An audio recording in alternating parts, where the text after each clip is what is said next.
Well, thank you again. I know David has already thanked you, but we really appreciate you sharing your time with us and with the Awaken community. I'm Donna, Hi, Donna. and I'm very interested in what you're doing over there. And can you clarify something for me? Is it Air Day, or am I pronouncing that right? Well, you are for you. Okay. So it's spelled Areday, and that could be Air Day or that could be our Our day. And day. I Yeah. also like to say our day Wasn't sure. because every day is our day. And Perfect. the metaphor is American renewable energy, but it's also, as you say, air, because that's where all of the pollutants are ending up in our atmosphere that are crashing the biosphere and forcing the sixth grade extinction that we're experiencing right now. And so we know one of the main solutions, not the only one, but one of the main ones is American renewable energy. And that's because America is responsible for 25% of the carbon throughput into the global atmosphere, and America has uh, the world's largest economy, number one, 20 trillion out of an annual $80 trillion GDP, and the third reason is that we are only 4% of the world's population. So it's incumbent upon us to come up with the solution. Since we have the most money, we put out the most pollution per capita, and we have the biggest ability to solve the problem. And by America, I suppose most of that is the United States, not South America or Canada or Central America. Correct. Yeah. We refer to America as Americans. However, I'm not discounting the rest of the world in this conversation, but America needs to take the lead, and that's what we aim to do here at AREI, because our day is a program of the American Renewable Energy Institute, of which I'm the founder and the chairman, and my partner Sally Ranney is the president. You might want to bring her on the show at some point. We'd love that. And I would like to ask you before we get into more of the practical solutions, because I would really love for you to share what you're doing specifically. I was reading you have some interesting programs at Air Day, but would you mind sharing the history of climate change for our listeners who might not be as familiar with how global warming, how climate change has really come to be the problem and the crisis that it is today? Sure. Just give me 1 second, Okay. please.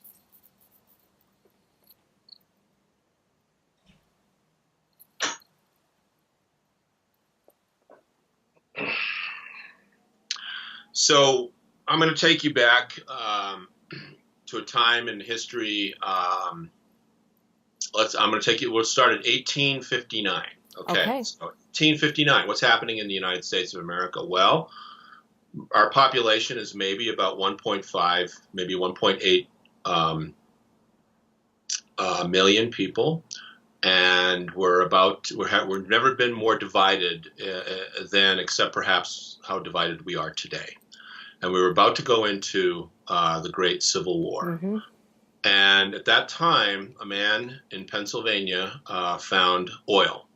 And with that discovery, we were able to substitute the oil in Pennsylvania for the oil that we were getting from whales and menhaden fish and other places to lubricate the watches and to all of the industrial uses that oil had. At that time, John D. Rockefeller was a clerk in a small mercantile in the Midwest. But when he figured out that oil was going to become the fuel for the growing population of the United States of America, so began the modern industrial revolution with oil fueling it. And by the time we hit 1900, we were about to make the transition from horse and buggy in the next 10 years to automobiles. Mm. And we also, it's good to note that it took all of human history to hit 1 billion inhabitants on the planet. And that was in the Revolutionary War time. And it took only 125 years for it to get to 2 billion in 1900. And then the human population went from 2 billion to 7.5 in the next 117 years, okay? So it's really important to remember that we're on an exponential growth curve, and the population is fueling this issue. And I want to correct myself. The population of the United States at the Civil War was not 1.5 million. It was about 100 million people. At any rate, my point is that to understand how we've got two hockey stick graphs that we have to be concerned with. One is population, and the other is the exponential burning of fossil fuels that have now become the leading threat to all life on the planet. Not just, not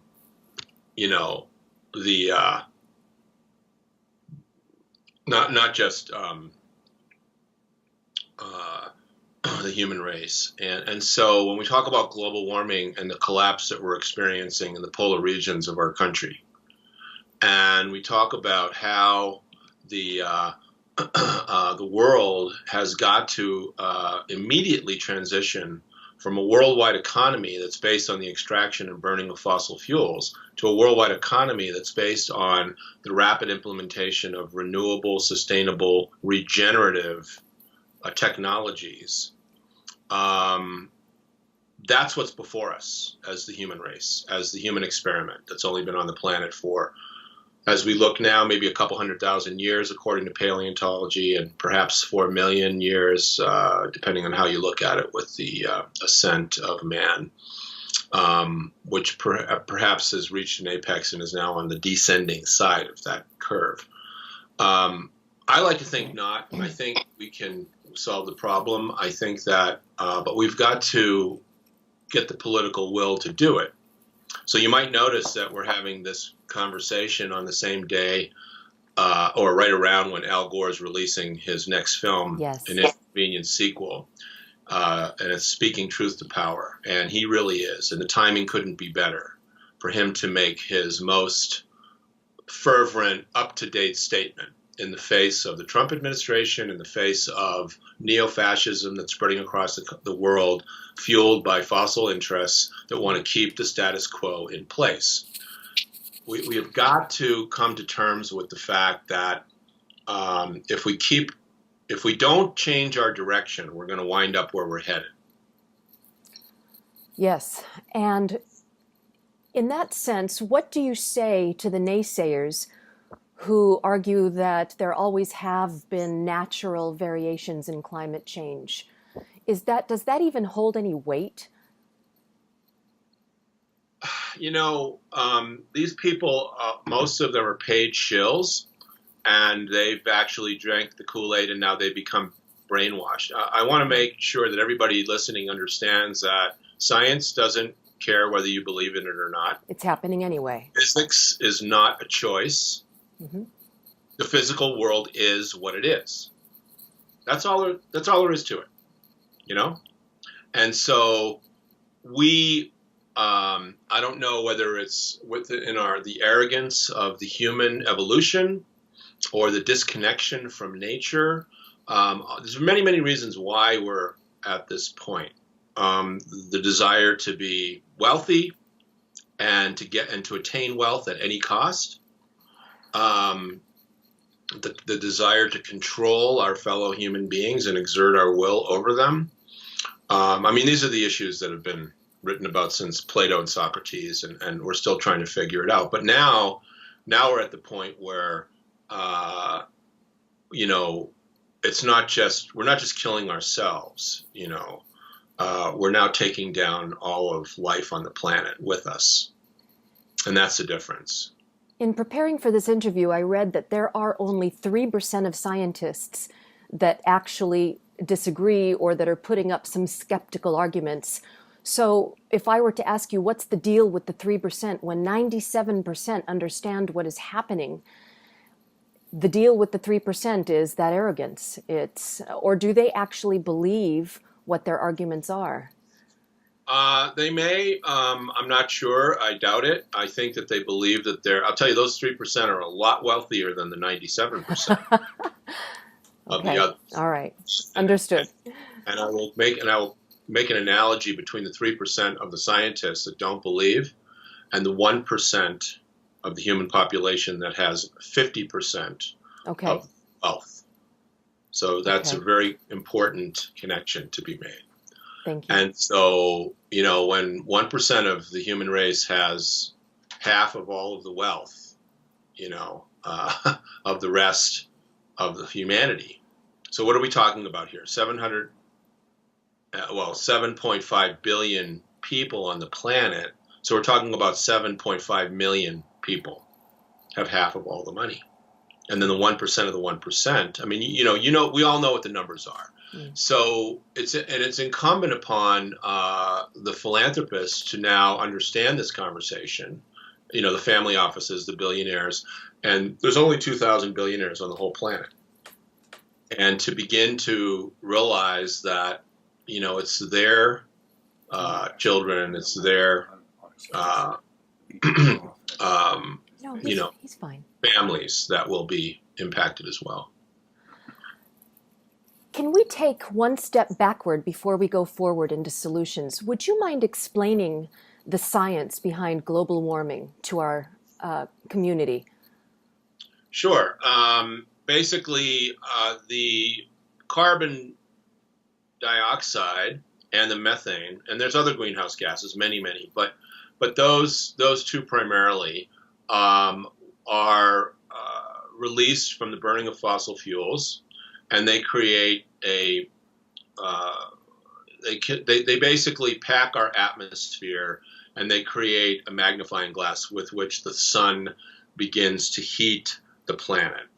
And we have experienced drastic heating, particularly in the last 15 years, with each year being hotter than the last. And I'm sure this year will be the hottest year on record by the time we end in 2017. And basically, we're just turning up, the stove when we actually are in a period of glacial and interglacial. So for the last 34 million years, we've been in an ice house Earth where we've had ice caps on the poles. However, it's also important to realize that for 500 million years, we are in greenhouse Earth 85% of the time. And that means no ice on the poles anywhere. And the average parts per million of carbon in the atmosphere are 2,000. That's the norm. So people in our community don't really like to hear this information because basically the human race is turning us back to that norm very quickly. Well, this time, the humans are the comet that took out the dinosaurs 60 million years ago. Nice analogy. Well, I think it's getting to the point where the average folk are recognizing that it's undeniable. There was something that I saw about farming in Texas, and the corn simply cannot thrive because it's too hot. There are too many days where the temperature is exceeding 100 degrees, where that has never before happened. And of course, the fires in Colorado.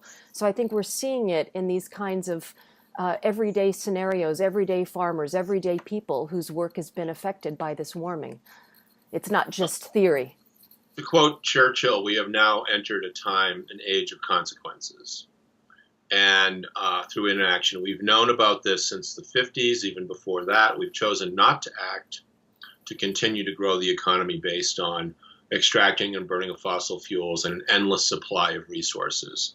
And that's just a false premise. It's articulated very well in the book Natural Capitalism, written by Amory and Hunter Lovins with Paul Hawken. And you might know that Paul has a new book called Drawdown that's getting a lot of attention, and that comes up with many different ways that we can solve this problem. But we have to do it. We have to implement it. We've been talking about this. I've been doing Our Day for 14 years, and we've been talking about the same thing for 14 years. And yet we have a net increase in greenhouse gases, not a decrease. Now, 14 years has also added an enormous amount of human beings to the planet, and everybody's got to make a living. And each and every one of us listening to this, and you two in there, all burn fossil fuels when we hop on an airplane or we hop in our car, and we're heated and cooled in our homes. by fossil fuels. And we have to own that, and we have to realize that that's how we live our modern lives. And nobody is exempt unless you're living in, you're a bushman from the Kalahari, or you're living down in the middle of the jungle, making a living with fish and so forth. So very few indigenous people of that stripe left on the planet these days, unfortunately. And I think it's indigenous wisdom that we want to get to at some point here. But just to kind of wrap up on the frame and understand the condition of the human race in 2017, with 7.5 billion people heading very quickly to 9 billion people by mid-century. We're already seeing climate refugees. We're already seeing droughts in the state of California. You'll know that you just came out of a 4-year drought, but you haven't really come out of it. You just got 39 feet of snow in the Sierras that alleviated it briefly for the winter, but you haven't got your aquifers filled up, and now you're burning. The forest fires I know are burning in the Central California terribly at this moment. So you can see how climate change works. It's a very quick oscillation between extremes, and that's exactly how the weather is happening on the planet. Could you elaborate on that? For example, I was reading that even the pine trees, the winter trees, the mountainous trees aren't thriving anymore because it's not cold enough at those elevations as it was before. Fire season is not just limited to July and August in states like Colorado anymore. It's becoming like California, where it's year-round. And at the same time, it's not only drier in some places, but flooding in other places. So it creates these kinds of polarities in our weather systems, a kind of insanity that affects people of lowlands and highlands equally. What are some other things that people will see so that it's understood that these everyday events and fluctuations touch all of us? Right. One of the things that people need to see besides Al Gore's new film is a film called Chasing Coral. And if you go to watch that movie, very important film by Jeff Orlowski, one of my colleagues, you'll note that we have lost half of the coral in the Great Barrier Reef of Australia. Why is that? Why are the corals bleaching all over the planet? It's because the waters are warming. And it's also because the oceans are becoming acidified. You have to realize that the oceans are 80% of the surface of the planet Earth, and they give us 2 out of every 3 breaths that we breathe. The oxygen comes mostly from the ocean because of the diatoms and the phytoplankton that respirate and take in the carbon and put out the oxygen. The trees and the plants do the rest of it. And that as we acidify the oceans become the biggest carbon sink on the planet. They are by far the biggest carbon sink. The oceans sequester far more carbon than all of the soils put together on the planet. And so the fact that we're now crashing the ocean sphere, the biosphere of the seas, is indicative of what's coming at us. And that we've got to come to terms with the fact that we are using the oceans also as a dumping place for plastics. We have produced, I believe it's 8.5 billion metric tons of plastic since we invented it. And that's enough to shrink wrap the Earth 3 times. And most of that plastic doesn't go away. It just simply doesn't. It's made out of oil. Let's remember that. And it doesn't go away. It just breaks down into smaller pieces, and then all the fish and the birds eat it, and then we're plasticizing the biological life on the planet. So I think at this point I'd like to move into a metaphor for this whole situation that I call of carbon and spirit.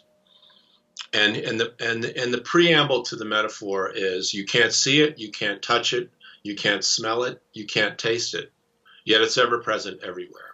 What is it? Carbon, spirit. And what is carbon? Science tells us that it's 500 million years of everything that's ever been alive. It's the plants, it's the animals, it's the trees, it's our grandparents. It is us. I am that. Om Mani Padme Om. I am that I am, or I am that, Mm. and I am carbon. And that's what I become. Mm. So as a mortal being who is born, lives, and dies, and then my body becomes part of Mother Earth again. That's a beautiful metaphor. So what are we doing? We're drilling into Mother Earth in the last 150 years since 1869, 59, and we're extracting the oil, the coal, and the gas, and we're burning it in a very short period of evolutionary time in the last 100 years, mostly in the last 50 years, actually. Because remember, the population when we started was 2 billion. Yeah. But when I was born, it was about 4 billion. Now it's doubled again. Yeah. And so in 60 years, we have a situation where we are literally crashing the atmosphere. So we're extracting the fossil fuels, our grandparents, all the life on the planet, and we're burning it into the atmosphere. Yeah. Very quickly crashing the biosphere and in effect committing ecocide. Why? Why are we doing that?